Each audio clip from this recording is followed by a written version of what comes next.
Gusto ko po i-share sa inyo si Jeremiah dahil kasi si Jeremiah, kung tawagin po siya, ay batang-bata pa. So, makikita po natin dito sa picture, hindi naman po si Jeremiah yan. Kumuha lang ako ng isang magandang photo para maipakita natin na si Jeremiah, kung tawagin ng Panginoon, meron din po siyang tinatawag na excuses.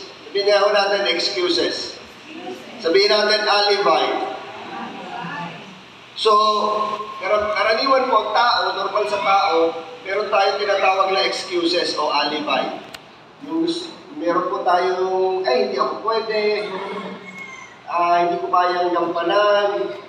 Marami po tayong mga tinatawag na hindi magagandang bagay na sinasabi sa Panginoon o desisyon. Pero kung ang Panginoon po, pag tumawag siya kasi sa atin, pag siya ay meron gustong sabihin o ipagawa sa atin, hindi tayo pababayaan ng Diyos. Hindi tayo iiwan. Lahat ng kailangan mo, lahat ng mga gagawin mo, siya ang magpo-provide. Kasi sabi ni Jeremiah, hindi ko marunong magsalita, Panginoon. Sino sa inyo hindi marunong magsalita? May pipiho ba rito? May pipiho rito, wala, di ba?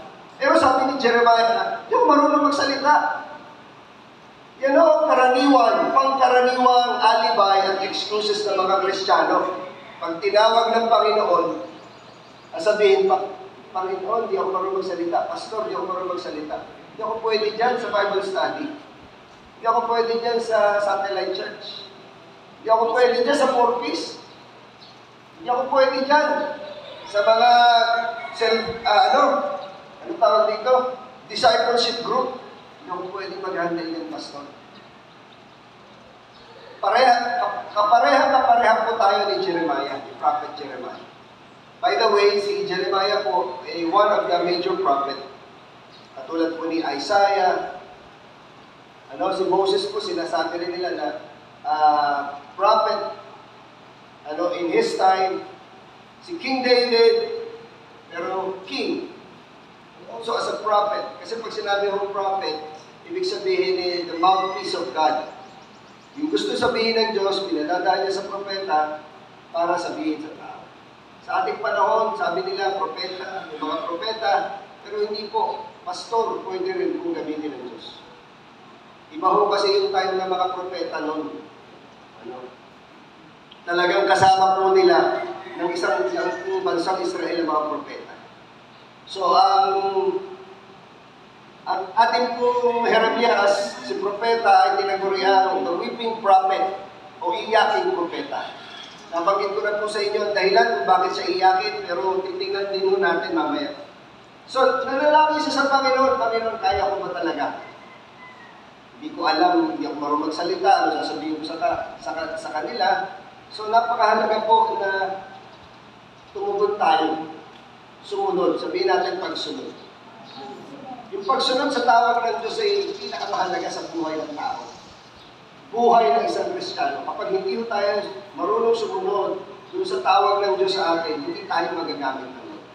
Sabihin mo sa katabi mo, gusto mo bang magamit ng Panginoon? Isa pa, sabihin mo sa Kanya, gusto mo bang magamit ng Panginoon? Sumunod ka sa Kanya.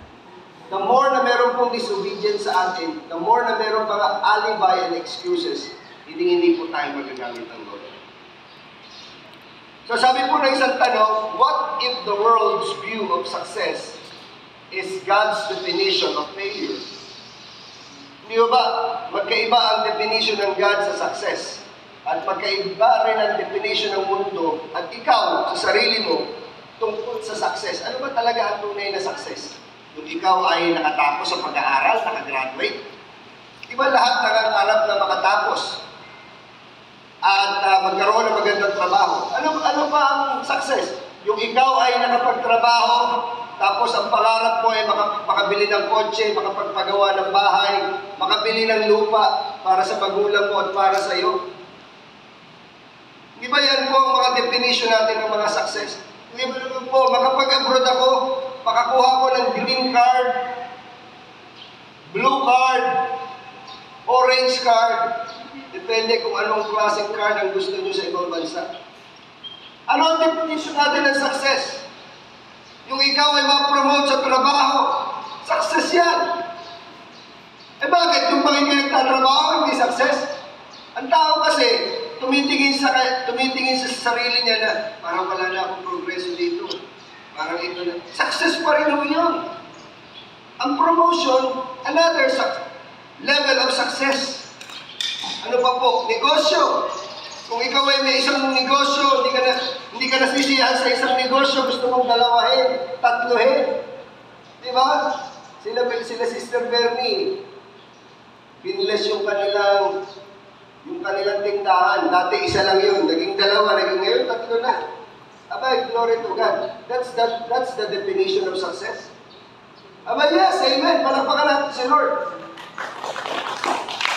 The more na may ginagawa ang Diyos sa iyo, kaiba nung dati mong ginagawa, ibig sabihin yan, success. Pero tandaan mo, ano ba pinagagawa ng Diyos? Kapag ginawa mo ang pinagagawa ng Diyos, yun ang definition ng success. Magkaiba po ang mundo. That's yung mundong successful yan. Yung po ating buhay dito sa mundo, yan ang definition ng success. Pero sa Diyos, anong definition ng success? Tingnan mo natin sandali. Sabi ho ni Billy Graham, pwede ho ba natin basahin ito, begin? Our world is obsessed with success. But how does God define success? Success is God's eyes, is faithfulness to His calling. Pwede ho ba natin ulitin ulit? Buong puso ho natin basahin ito. Begin. Our world is obsessed with success.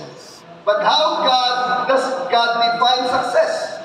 Success is God's eyes in faithfulness to His calling. God's eyes. Sabihin natin, mata ng Diyos. Doon sa tinatawag na katapatan mo sa tawag ng Diyos sa iyo. Ang tunay na success, pag tinignan natin ang Diyos at sa puso ng Diyos, yun daw tapat ka sa pagkatawag sa iyo ng Diyos. Kailan ka ba tinawag ng Diyos? Bago po ako magsimula, kung tatanong po ako sa inyo, kailan ka ba tinawag ng Diyos? Katulad ni Ananias. Ilan po sa atin ay 10 years ng Kristiyano, 20 years ng Kristiyano, 30 years ng Kristiyano. Ako po sa tingin ko, mga 30 plus na akong Kristiyano. Sa pagpapastor ko, ako ay 20 plus na. Yung iba po sa inyo, mga less than 10 years na Kristiyano, yung tawagin ng Panginoon. Yung iba sa inyo, 1 year pa lang. Ito si Belay siguro mga ilang taon pa lang kayo. Ha? 1 year pa lang. Sila yung mga pinakabago dito sa atin. Plus yung mga satellite church na, makabago. Ang tanong sa atin, tingnan niyo po, ang tunay na definition ng Diyos ng success, kasi tayo tama rin naman. Hindi ko po minamasama na tayo ay magtrabaho, magnegosyo, magpamilya, ano ba po mag-aral. That's the definition. Magpakayaman kayo. Sabi ko nga sa Young Pro nung nakaraan magpakayaman kayo. Tulungan niyo ang pamilya niyo. Tapos tulungan niyo rin ang church, huwag niyo kakalimutan. Hindi puro lang ang pamilya. Kasi meron tawag tayo ng Diyos para tayo gagamitin ng Panginoon sa kanyang gawain. Nakikinig po kayo? Pakinggan po natin ang panawagan ng Diyos, katulad ng panawagan niya kay Jeremias. Napakahalaga po ng tawag ng Diyos sa atin. Kapag tapat tayo rito. Ang sukatan ng Diyos ng success ay tapat ka doon sa pagkatawag ng Diyos sa iyo. Ang tanong, tapat mo ba tayo? Gusto po kayo? Tapat mo ba kayo? Maybe some of you, 80%, 90%, maybe some of you are 50, 60. Alam nyo, ang issue ngayon ay talagang katapatan natin kung paano tayo tinawag ng Diyos. Kasi nakalimutan natin yung unang tayong tinawag. umiiyak tayo, halos hindi na tayo umuwi ng bahay, maka-attend lang. Halos